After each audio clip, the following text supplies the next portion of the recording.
लो जी कहने मेरे वीडियो करते थी ब्रो स्टार्टिंग। और दसो कबूतर कबूतर ठीक सारे बने घर पर। हाँ जी धन्यवाद जी 108 सबसक्राइबर कराने का व्यू गया। तेन मैं एक गल कहनी 500 सबसक्राइबर करके दिखा दे फिर मांजू तेनू मैं। हाँ जी धुप्प निकले ही आ कनक उग खड़ी है इन्नी हो गई पोटी जिड्डी देख सकते हो दे दी होनी माड़ी मोटी। हाँ जी वाधू पै गया। होर दसो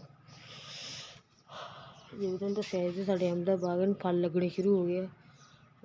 फल दा बूर भी आ गया नवां पहला झड़ गया फिर नवां आ गया। हाँ जी उधर भी जामन लाई है वह भी दिखाऊंगे। और दसो कल मैं पिंड गया सी कल मेरे से हैप्पी बर्थडे पिंड गए सी घरे जिवें तुहानूं दस्सिया चंगा सत श्री अकाल। इस मेरा न्यू ब्लॉग।